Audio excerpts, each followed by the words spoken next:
오늘의 플러스, 부동산 쏠림 현상이 초래하는 부작용과 그 해결 방안을 고민해 봅니다. 최용훈 한국은행 금융시장 국장 모셨습니다. 어서 오세요. 네, 안녕하십니까. 예, 국장님, 최근에 금융 통화 정책의 수장들이 한자리 모여서 부동산 신용 집중 문제를 다루는 컨퍼런스를 개최했다고 들었습니다. 그래서 오늘 국장님 모시고 관련 내용들 한번 되짚어 보려고 하는데요. 먼저 부동산 신용 개념부터 좀 우리가 알아야 될 것 같아요. 이 부동산 신용이 국민들이 주택을 사기 위해 빌리는 돈 뭐 이렇게 이해하면 되는 겁니까? 예, 부동산 관련해서는 뭐 전 국민들이 많이 관심을 가지고 계십니다. 뭐 부동산 가계부채 금액 그리고 GDP 대비 가계부채 비율이 어떻다, 줄여야 된다, 늘려야 된다, 또 뭐 부동산 익스포저가 어떻다 이런 이야기들 여러 가지 통계들이 있습니다. 근데 저희들이 이번에 주목한 것은 부동산 신용입니다. 부동산 신용이라는 것은 금융기관이 경제의 각 부분에 부동산 부문에 공급한 대출로 잡았습니다. 그래서 좀 더 구체적으로 보자면은 가계가 부동산을 구입하거나 뭐 임차할 때 빌리는 돈, 뭐 이런 가계의 부동산 대출, 그리고 기업 중에서는 부동산업과 건설업에 나간 대출 이런 식으로 잡았습니다. 네. 조금 더 넓게 보자면 다른 익스포저라든지 다른 통계에서는 기업들의 부동산 담보 대출을 보기도 하는데요. 네. 여기서 저희들이 이번에 주목한 것은 직접적으로 부동산에 나가는 대출을 보자. 그래서 기업들의 부동산 담보 대출은 그 담보를 잡아서 대출 받은 자금이 부동산이 아니라 다른 생산적인 부분, 뭐 연구개발이라든지 네. 투자 이런 데도 쓰일 수 있으니까 이거는 조금 제외하고 보자. 그래서 순수히 부동산에만 바로 직접적으로 연결돼서 공급되는 규모를 한번 잡아본 것입니다. 네, 이제 말씀 듣고 보니까 어떤 개념인지는 알겠는데요. 그렇다면 부동산 신용이 실제 어느 정도 수준까지 올라왔나요?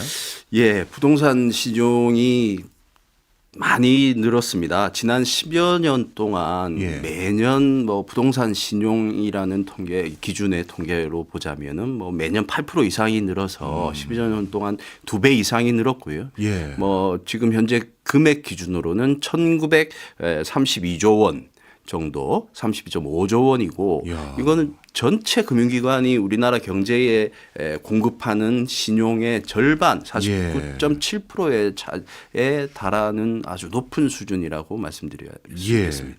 우리나라가 얼마나 높은 상황이고 집중도가 심했는지를 확인하기 위해선 다른 나라와 비교해도 좀 가름이 될 것 같은데 혹시 다른 나라와 비교가 가능할까요? 예. 다른 나라랑 비교를 해보자면 일단 가계부채 비율, GDP 대비 가계부채 비율에 대해서는 뭐 여러 이제 학계라든지 언론이라든지 뭐 정부 당국은 당연하고요 관심을 많이 가지고 있었고 줄이자라고 노력을 해왔습니다. 네. 그래서 과거 뭐 98%까지 가던 가계부채 규모가 GDP 대비 가계부채 비율이 뭐 3년 동안 계속 노력을 한 결과 전 국민이 다 같이 노력해 주신 결과 이제 90%대까지로 떨어졌습니다. 반면에 기업이라든지 이런 쪽으로 가는 이제 부동산 신용은 많이 늘었거든요. 그래서 기업 부문의 신용을 보자면은 지금 뭐 영국이나 미국이나 이제 다른 나라들과 비교를 해보면 그 나라들은 이제 GDP의 한 10% 내외에서 전후에서 움직이고 있습니다. 일부 국가들은 오히려 거기서 더 비중이 떨어져서 줄고 있는 나라들도 있고요. 그런데 우리 같은 경우에는 2019년에 보면은 GDP 대비 기업 부문의 그 부동산 신용의 비중이 16.9% 6%에서 네. 지금 23년 말에는 23.5%까지 늘었습니다. 오히려 다른 나라들은 줄거나 또는 최소한 늘지는 않고 있는 상황인데 우리나라는 굉장히 빠른 속도로 늘고 있다. 예. 이런 점에서 가계부채뿐만 아니라 이제 다른 부분으로 기업 부문에서 부동산 신용이 늘어나는 부분도 주목해야 되겠다라고 생각을 하고 있습니다. 그렇겠네요. 저희는 다 가계부채 걱정은 뭐 어제 오늘 일이 아니기 때문에 진작부터 다들 인지하고 있었습니다만 기업들이 이렇게 부동산 신용을 많이 일으키는지 몰랐는데 그 남다른 배경이 있을까요? 예. 뭐 여러 가지 이제 분석들이 많았습니다. 그동안 가계부채 문제에 대해서 전 국민 국민이 공감대를 형성해 주시고 해서 가계부채가 왜 늘어났느냐라는 뭐 원인에 대해서는 여러 가지 이야기들이 있었습니다. 주로 부동산 시장 쪽에서 시장과 연결돼서 분석들이 많았는데 저희들이 이번에 본 거는 금융기관의 신용 공급 쪽에서 왜 이렇게 많이 늘어나고 있느냐라는 차원에서 봤습니다. 모든 일이 뭐 마찬가지겠지만은 뭐 수요 측면, 공급 측면 또는 뭐 이 수요 공급을 아우르는 규제 측면에서 어떤 효과들이 맞물려서 이렇게 많이 늘어난 거 아닌가라고 분석을 했습니다. 네. 혹시 이런 경우는 없을까요? 예를 들어서 가계부채를 막 옥죄니까 개인들 중에서 부동산을 레버리지를 일으켜서 취득하고 싶은 사람이 뭔가 상대적으로 규제가 완화된 법인 명의로 부동산 신용을 일으켜서 뭔가 나름대로의 부동산을 취득하는 그런 것도 포함되어 있을까요? 예, 충분히 그럴 가능성이 있을 것입니다. 근데 뭐 그거를 저 건건이 통계를 쫓아가면서 각 건을 쫓아가면서 이게 과연 어디로 가는 자금이냐라는 것까지 구별하기는 어려울 것입니다. 불가능할 것이고요, 현실적으로. 그렇지만 기업 부문, 그러니까 부동산업이나 부동산 건설업에 로 가는 부동산 신용이 엄청 늘었다는 점, 또 저 최근에 기업 부문, 부동산 부문 관련 업종의 수가 사업체 수가 굉장히 빠르게 늘었습니다. 그런 점으로 볼 때 상당 부분 넘어가는 것도 있었을 것으로 추측은 할 수 있겠습니다. 네. 그리고 뭐 기존 기업체들 중에서도 부동산업이 뭐 잘 된다더라, 잘 될 것 같다더라 해서 또 더 몰려서 늘어나는 것도 분명히 있었을 것이고요. 네, 알겠습니다. 그럼 말씀 주신 것처럼 수요와 공급, 규제 측면에서 좀 나눠서 살펴보면 좋을 것 같은데요. 먼저 수요 측면에서 유달리 다른 나라에 비해 우리나라의 부동산 관련 대출 수요가 더 강한 이유가 있나요? 예, 요거는 저희가 가게나 기업 이제 수요자인 가게나 기업 차원에서 한번 짚어 보았습니다. 가게의 경우에는 뭐 우리 가게의 자산 구조가 네. 부동산에 굉장히 편중돼 있습니다. 그렇죠. 뭐 전통적으로 편중이 돼 있었고요. 그 이유에는 기본적으로 대체되는 투자 수단, 금융 투자 수단 이런 거에 대한 인식 자체가 조금 상대적으로 좀 낮았고요. 예를 들어서 뭐 그 금융 선진국이라는 또는 투자 선진국이라고 하는 미국이나 이런 유럽 국가들에 비해서는 조금 낮은 면이 있었고, 그리고 그러다 보니 이제 뭐 부동산 중심으로 자산을 투자를 하자. 그래서 뭐 어르신분들 과거에 뭐 이런 이야기들 많이 하시지 않습니까? 은퇴하면 나는 뭐 조그만한 뭐 부동산이라도 하나 해서 거기서 임대소득 받아서 살고 싶다. 그런 것 자체가 사실은 이 자산 구조가 부동산 쪽으로 굉장히 쏠려 있다라는 거를 방증해 주는 이야기이기도 할 것입니다. 그렇겠네요. 예. 게다가 또 2013년 이후에는 실제로 부동산이 굉장히 9년 동안 계속 그 상승장이었지 않습니까? 그렇죠. 그러다 보니까 소위 말하는 부동산 불패의 신화가 생기고 부동산 투자 수익률이 실제로 뭐 주식 투자라든지 뭐 정기 예금보다 더 높았습니다. 그러다 보니 여기 투자하면 그냥 되는가 보다라는 생각 때문에 전부 다 몰려간 이유가 있고요. 또 전세 수요, 수도권 중심의 어떤 전세 수요가 워낙 또 항상 강했고 또 수요 우위의 시장이었다 보니 전세 자금 수요도 많았다는 점. 그래서 가계 쪽에서는 그런 이유로 부동산 자금에 대한 수요가 굉장히 많았습니다.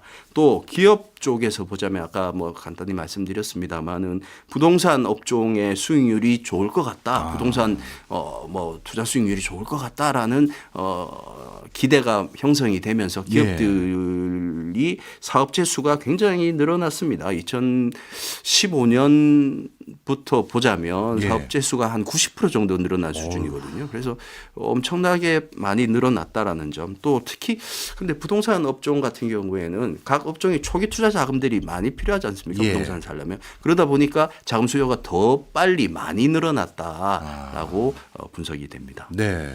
수요 측 요인에서는 우리나라에서 부동산 관련 신용이 늘어날 수 있는 요인들을 짚어주셨고요. 그렇다면 아무리 돈을 빌리고 싶어도 공급자가 안 빌려주면 소용이 없는 건데 공급자인 금융기관 입장에서는 또 어떤 상황이 있었나요? 예.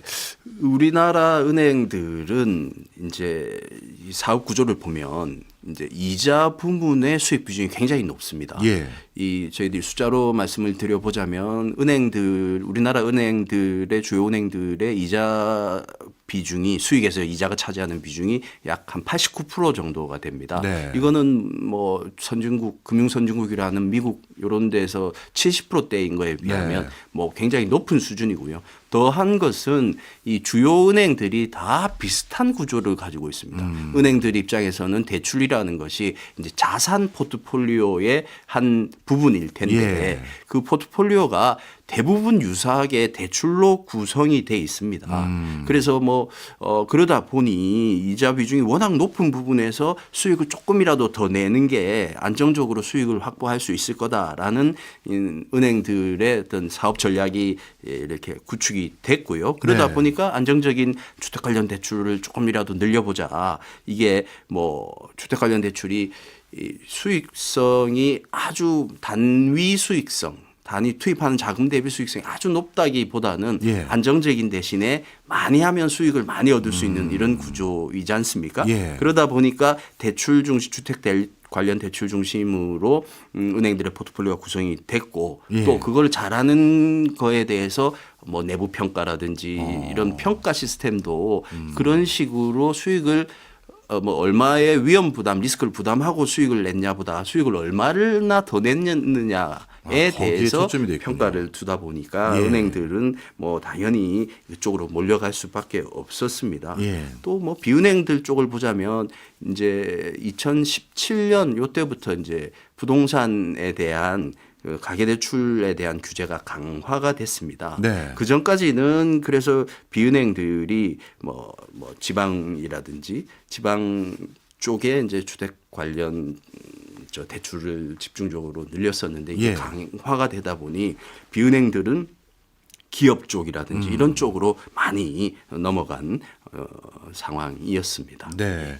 어찌 보면 은행 입장에서도 부동산 신용을 더 많이 일으켜서 공급할 수 있는 충분한 유인들이 있었고 그리고 다른 데보다도 개인 신용을 막으니까 기업들을 대상으로 신용을 더 늘리는 그런 요인들이 같이 있었군요. 그런데 그런 과정에서 나름대로 그렇게 자금이 일로 흘러 들어갈지 못하게 할지 이걸 결정하는 정책 당국의 규제들도 중요할 텐데 예. 규제 측면에서 뭐 우리가 살펴볼 거 없을까요? 그렇습니다. 예, 규제 측면에서 보자면 사실은 이제 그동안의 규제가 부동산 가계 대출이 너무 늘어서 우리 경제에 큰 부담이 될 것이다. 문제 리스크 요인이 될 것이다라고 해서 이제 가계 부채를 점진적으로 줄여 나가는데 초점이 맞춰져 있었고요. 거의 예. 약간 말하자면 대증요법에 가깝다고 생각할 수 있겠습니다. 그런데 조금 더 깊이 생각해 보면 왜 이렇게 부동산 쪽으로 자금이 가느냐라는 원인 중에 하나가 규제 측면에서는 이 BIS 자기 자본 규제라는 게 있습니다. 네. 은행들이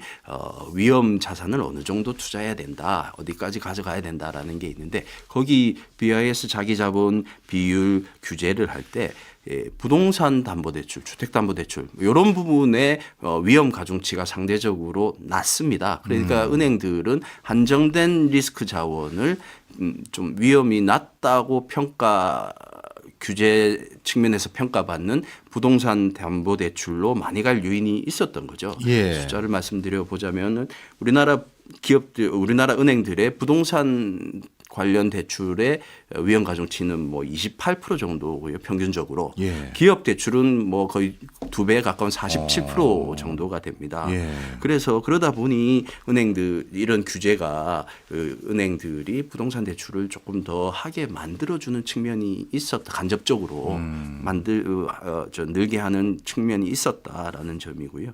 그리고 여러 가지 뭐 가계부채 비율 줄이는 과정에서 여러 가지 뭐 것이 건전성 대책들이 나왔습니다. 그렇지만 이게 동시에 다각도로 여러 금융권을 동시에 이렇게 규제를 좀 해줬어야 되는데 그게 조금 시차가 있고 이러다 보니까 네. 풍선 효과가 생긴 적도 있었고요. DSR 규제 강화가 최근에는 이게 이슈가 되기도 했었지만 거기도 일부 다른 이제 주택 정책적인 요인들 예. 때문에 빠진 예외로 빠진 이제 항목들이 많이 있었지 않습니까? 뭐 전세 대출이라든지 예, 뭐 이런 예. 것들. 그러면서 이제 규제 측면에서도 조금 이 부족한 면이 있었다라고 평가를 하고 있습니다. 그렇군요. 말씀을 쭉 듣고 보니까요. 지금 우리나라에서 기업뿐만 아니라 개인도 부동산 신용에 많은 부분 쏠릴 수밖에 없었던 면면들이 어떤 요인들이 작용했는지 이제 이해가 되는데요. 그런데 좀 그럼 궁극적으로 이렇게 대출 시장이 부동산 일변도로 집중화되면 이러다가 뭔가 이게 다들 부동산이란 그래도 담보를 믿고 한 것 같은데 이러다가 부동산에서 무슨 트리거가 한번 생기면 이거 큰 문제 되는 거 아닙니까? 맞습니다. 저희들이 걱정하고 주목해왔던 것도 그런 점입니다. 예. 이 부동산의 어떤 이유에서든지 부동산에 뭐 어떤 급박한 변동이 온다라고 예. 하면은 지금 대부분의 금융권의 자산 포트폴리오나 또는 차입자들의 부채 구성이 부동산에 집중이 돼 있으니까 예. 이게 갑자기 어떤 충격을 받으면 이렇게 원만하게 흡수가 되지 못하고 이게 문제점으로 펑 터져버릴 위험성이 있는 거죠. 그 걱정이 굉장히 많았습니다. 그래서 그동안에 뭐 가계부채를 그런 공감대 하에서 가계부채 문제에 대한 공감대가 형성됐고 그래서 가계부채 비율은 계속 줄여왔는데 네. 성공적으로 참 줄여온 것 같습니다. 그런데 앞으로 실제로 좀 더 넓은 어떤 시각에서 보니까 가계부채는 많이 줄었는데 네. 부동산이 기업 부문으로서의 부동산 대출이 이제 늘어나면서 여전히 또 다른 문제가 또 잉태되고 있는 거 아니냐 예. 이런 문제의식이 대두됐습니다. 그렇군요.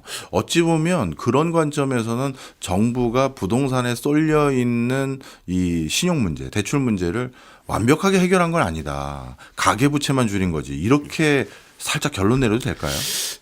예. 그런데 이제 대출이라는 것이 어차피 이제 우리나라 경제에 필요한 부분으로 다 가게 돼 있지 않습니까? 그래서 네. 그렇다고 이게 총량을 다 줄일 수는 없는 그렇긴 것이고요. 하겠죠. 예, 그거는 경제가 돌아가는데 필요한 금융이라는 게 혈액과도 같다고 하지 않습니까? 네. 그래서 그거를 혈액을 줄일 수는 없으니까. 네. 그래서 요거를 조금 더 어떤 생산적인 측면, 예. 더 효율성이 좋은 측면으로 좀 돌려야 될 때가 된 거 아니냐. 그런 이제 공감대가 각 금융 수장들이 다 공통으로 공감대가 형성되면서 네. 저희들이 이런 컨퍼런스를 개최하고 이제 문제 제기를 하고 앞으로 좀 바꿔 나가자. 이런 이제 말씀을 드리게 되었습니다. 그렇군요. 그렇다면 이번 컨퍼런스에서 이런 문제에 대해서 특히 강조했던 점이라든가 아니면 이번에 좀 이렇게 대안을 모색해보자 논의한 내용이 있을까요?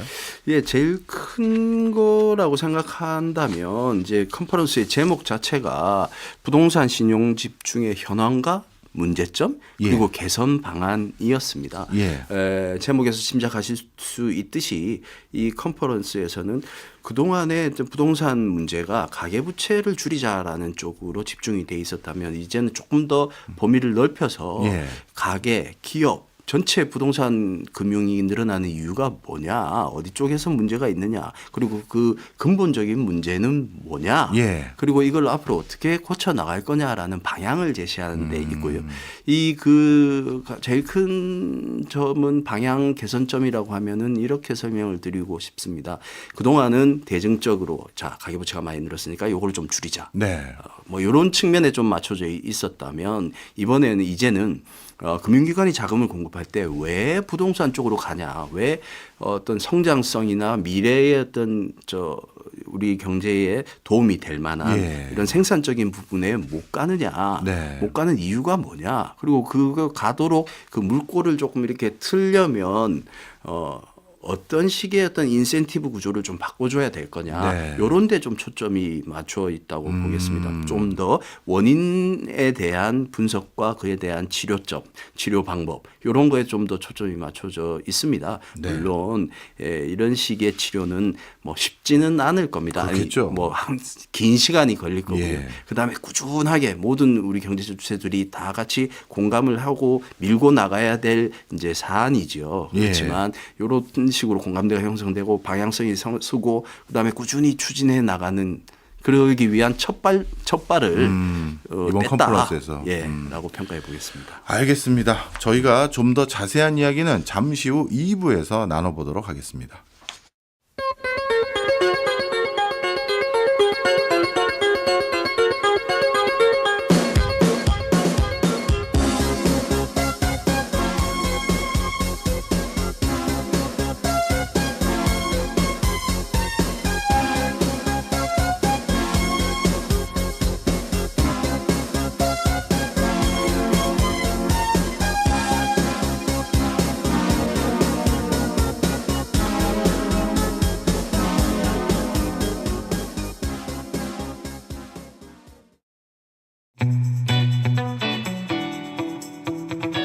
세상 모든 지식이 경제로 통하는 시간. 박정호의 손에 잡히는 경제 플러스.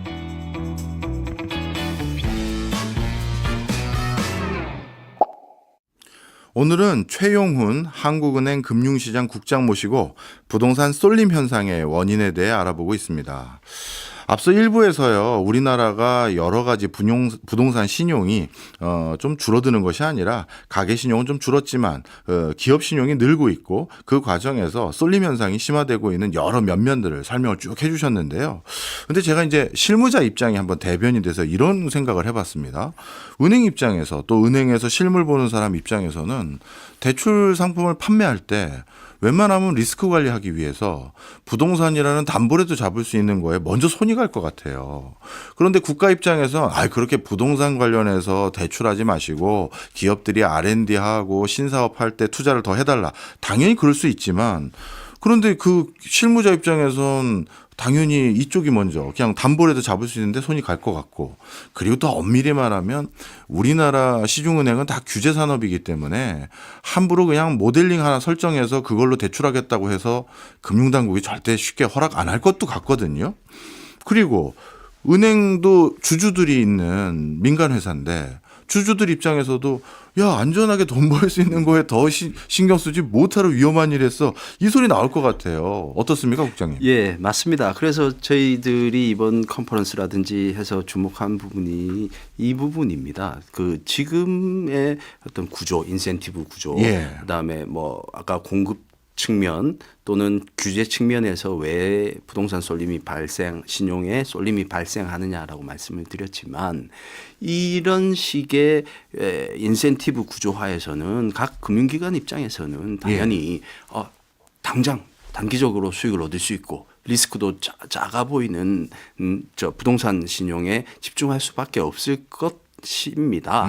그런데 저희가 이제 거시 경제를 보는 입장에서는 이걸 전체적으로 종합을 해 보면 그 리스크가 굉장히 축적이 되고 있는 것이지 않습니까? 각각의 세부 단위에서는 아주 효율적인 결정을 내린다고 해도 이게 전체적으로 모이면 새로운 리스크가 축적이 되고 있는 것일 수 있기 때문에, 그렇죠. 그런 차원에서 이제 거시적인 어떤 리스크가 왜 축적이 되고 있는지, 축적이 된다면 왜 축적이 되는지, 요거를 바꾸기 위해서는 규제라든지 강제로 이렇게 하지 마십시오라고 하는 게 아니라 어떤 식으로 인센티브를 바꿔줘야 이게 요것만 해서는 안 되겠다, 더 나은 게 있겠다라고 인식이 바뀌어서 이제 부동산 집중이 좀 전환될지, 이런 고민을 해본 거라고 생각이 됩니다. 네.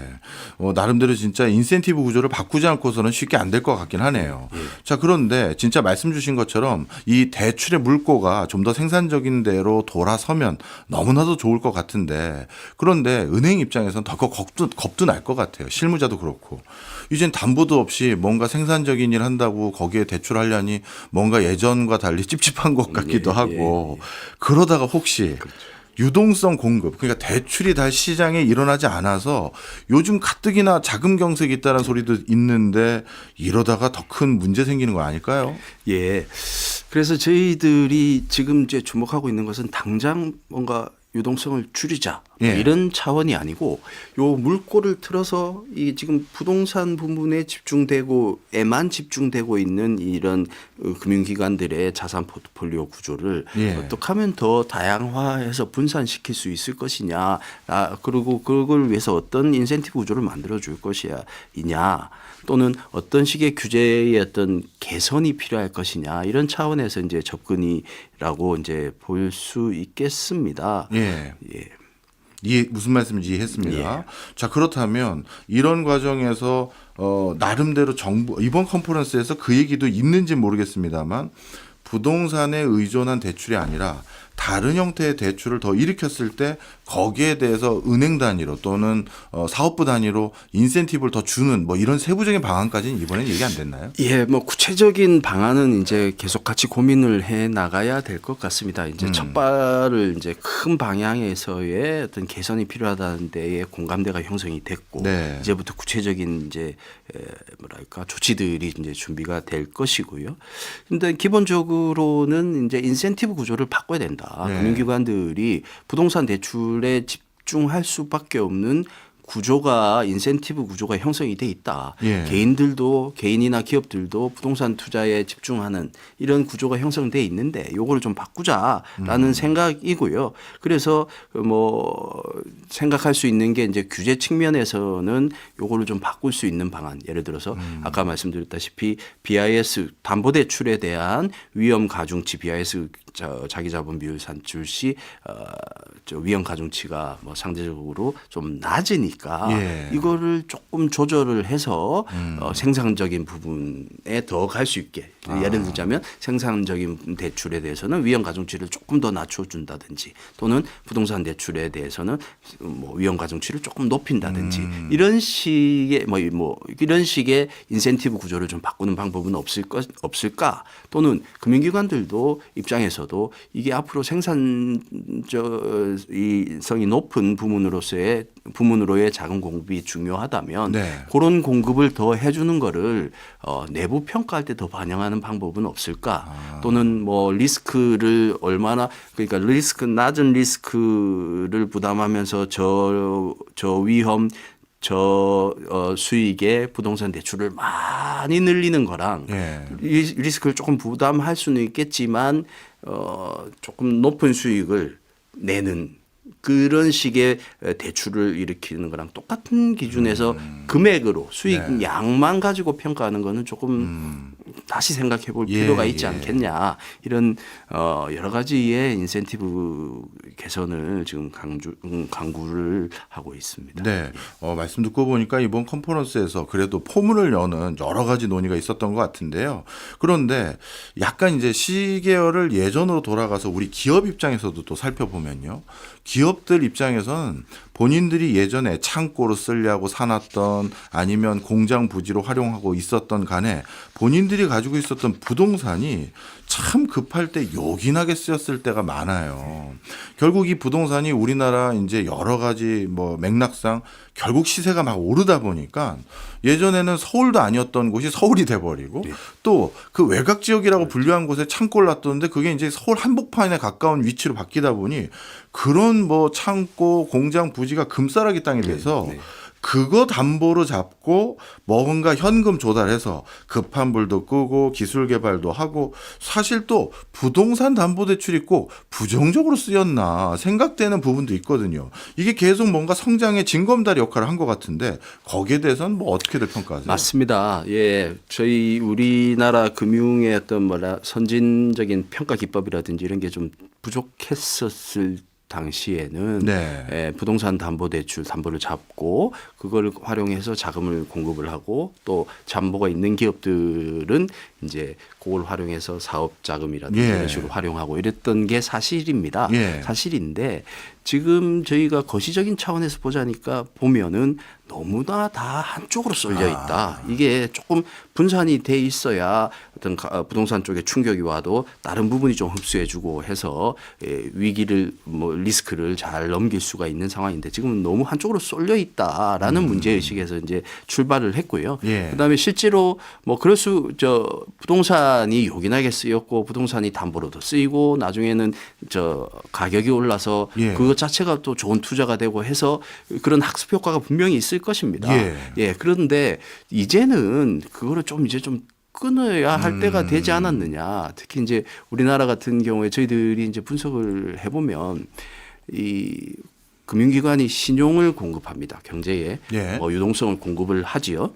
공급을 하면 어느 초반에는 이렇게 공급을 늘릴 때마다 성장에 기여하는 정도가 늘어납니다. 예. 당연히 그렇지 않겠습니까? 그런데 점점 많이 공급을 하다 보면 예. 어느 순간에는 그 특정한 임계치가 있어서 그 수준을 넘어서는 수준까지 공급을 하게 되면 예. 신용이 공급이 돼서 경제를 도와주는 효과가 점점 줄어듭니다. 그래서 저희들이 한번 BIS 국제결제은행에서 29개국을 대상으로 연구를 한 게 있습니다. 예. 그것은 말씀드린 그런 효과가 있지 않느냐. 신용을 너무 많이 공급하면은 비효율이 생기니까 비효율적인 부분으로 공급이 되니까 경제에 미치는 긍정적인 효과가 줄지 않느냐라는 분석을 한 적이 있는데요. 예. 저희도 우리나라에 대해서 한번 분석을 해보았습니다. 예. 실제 우리나라의 경우에도 이 신용의 공급이 과다하게 공급이 되면 경제에 미치는 긍정적인 효과가 감소한다라는 게 이제 확인이 됐고요. 예. 그 수준을 굳이 뭐 숫자로 말씀드리자면 지금 이미 우리나라의 어떤 저 신용 공급 수준은 효율적이라고 생각되는 최적의 효율성을 달성하고 한다고 생각되는 임계치를 상당히 넘은 수준입니다. 다시 말하자면 이미 이 신용이 공급되는 데 있어서 뭔가 비효율이 쌓이고 있다. 네. 그래서 비효율적인 부분으로 뭔가 계속 공급이 되고 있는데 이게 문제가 생기면 분명히 어딘가에서 터지지 않느냐. 예, 예. 그러니까 요거를 좀 틀어보자. 음. 라는 문제의식으로 이제 시작을 한 것입니다. 네. 그리고 그거를 틀기 위해서는 과거 같이 그냥 단순히 규제를 해서 이걸 줄여야 된다 하지 마라. 이게 아니라 뭐 어떤 규제 비율을 조절해서 스스로 가도록 하는 네. 그런 인센티브를 좀 주고 금융기관 입장에서도 이게 이런 식으로 가는 방향이 맞다고 생각한다면 내부 통제라든지 평가 예. 시스템도 바꾸고 이런 식으로 이제 천천히 발을 떼서 장기적으로 쭉 가보자. 단순히 예. 이게 규제를 해서 이렇게 가야 된다라고 해서는 지속 가능하지도 않고 네. 효과성도 떨어질 거다. 이런 생각에서 이제 새로운 컨퍼런스를 시작으로 방향성을 잡은 거라고 말씀드릴 수 있겠습니다. 네. 사실 오늘 청취하시는 또는 시청하시는 많은 분들이 국장님 말씀에 아마 100% 동의하실 겁니다. 저를 포함해서요. 이 부동산에 너무 많은 자금 쏠려 있는 거 아니야? 다 그 걱정하거든요. 그러다가 만약 어떤 예상치 못한 트리거가 생겨서 야 이거 담보력이 상실돼 버리면 이거 연쇄적으로 터질 것 같은데 그 걱정 다 하긴 하거든요. 그런데 이제 그 걱정은 어제 오늘 일이 아닌데 요즘 경제 상황이 특히 뭐 우리 한은에서도 발표하실 때마다 경제 성장률 계속 낮추시는 것 같더라고요. 그리고 내부 내수 걱정도 많이 해주시는 것 같고요.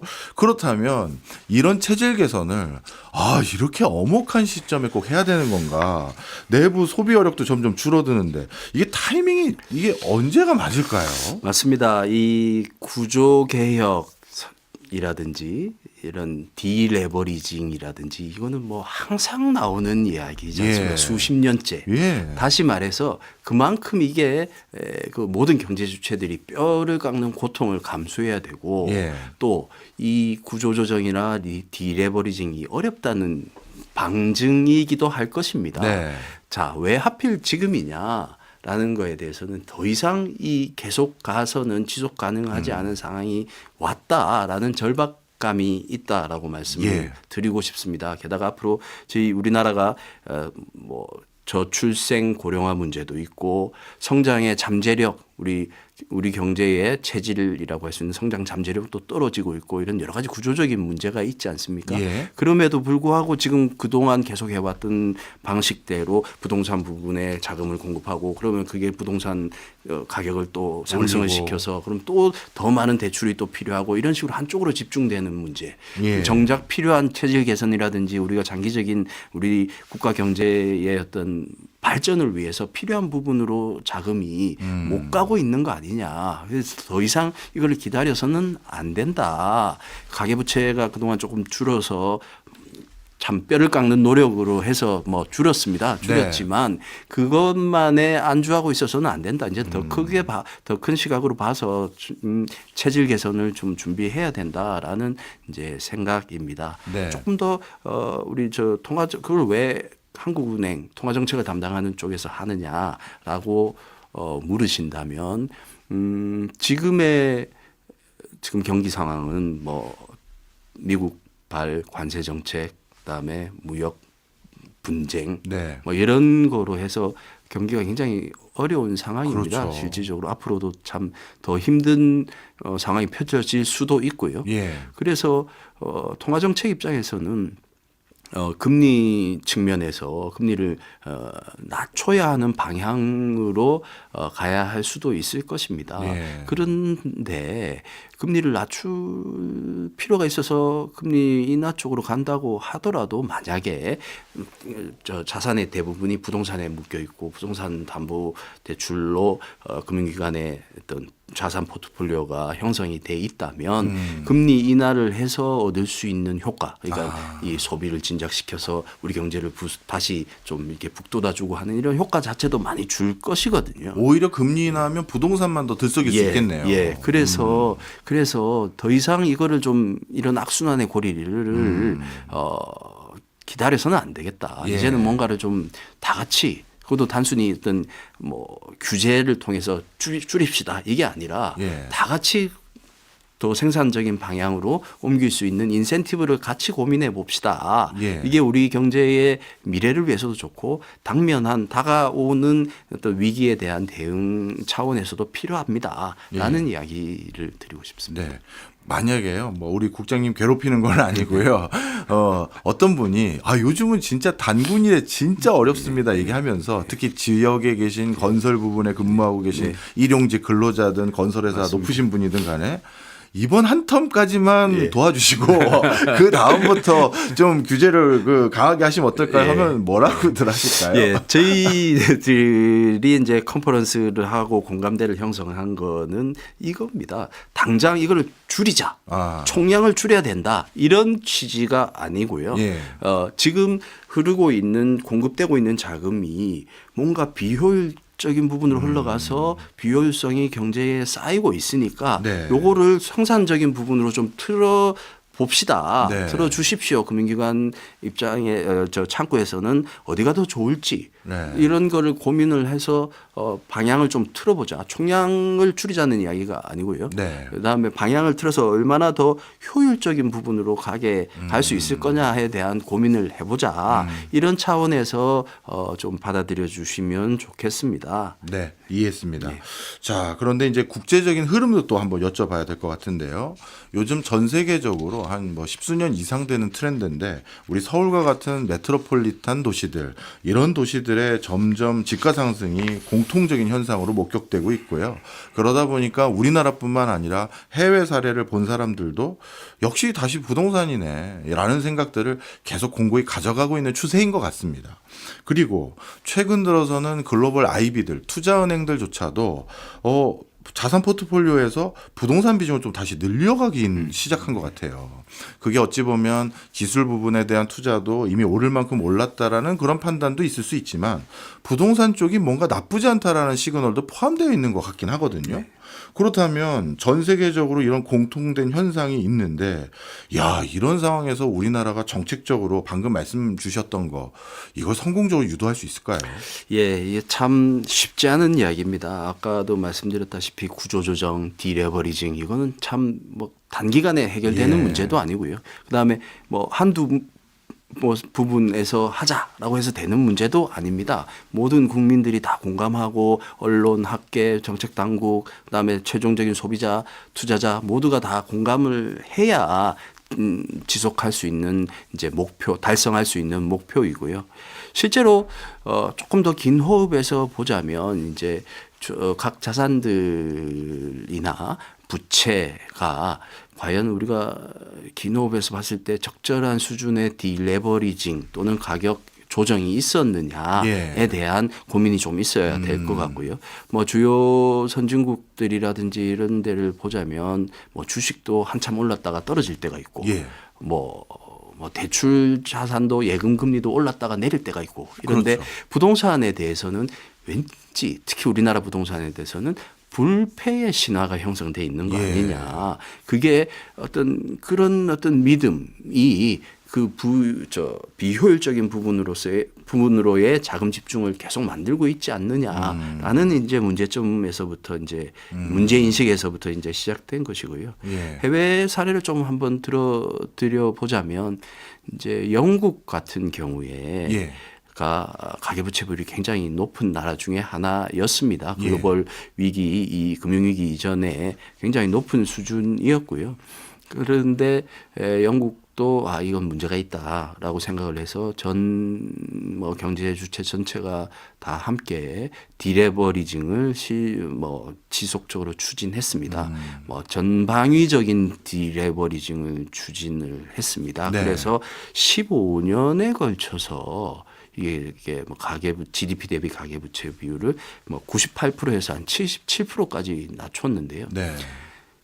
그 숫자를 말씀드린다기보다 저는 여기서 15년 동안 이걸 계속 꾸준히 추진해 올 수 있었다라는 거에 조금 더 주목을 하고 싶습니다. 그만큼 이 디레버리징이나 이런 게 오래 걸리고 힘든 과정이고 꾸준히 추진해야 되는 과정이고 라는 점. 그래서 그거가 꾸준히 추진되기 위해서는 규제를 강제적인 소위 말하는 네거티브 규제라는 거 있지 않습니까? 이거 하지 마. 라고 하는 규제 가지고는 지속 가능하지 않다. 15년을 끌고 가려면 단순히 규제로 해서 이렇게 하지 말라고 묶는 것뿐만 아니라 자체적으로도 야 우리 이제 이거 아니고 더 좋은 데로 가보자. 좋은 데로 가면은 성과 평가도 잘 해줄게.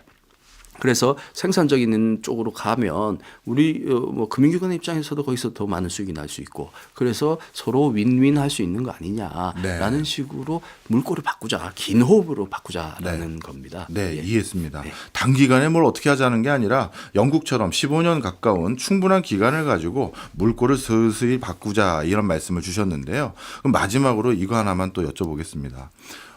금융 당국자도 그러니까 시중은행의 담당자들도 그리고 개인 투자자들도 부동산 말고 더 높은 수익률 그러면서 좀 안정적인 수익률을 거둘 수 있는 다른 데가 있다면 우리가 뭐하러 부동산에만 투자하겠습니까라는 얘기도 나올 것 같아요. 맞습니다.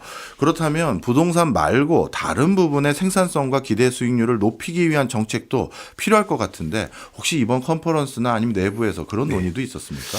네, 참 맞는 말씀이십니다. 사실은 이제 이렇게 다른 부분에 대한 투자가 금융자산에 대한 투자가 부족하고 했고 투자에 대한 인식이 부족해서 그동안 부동산에 쏠림이 많이 생겼었고요.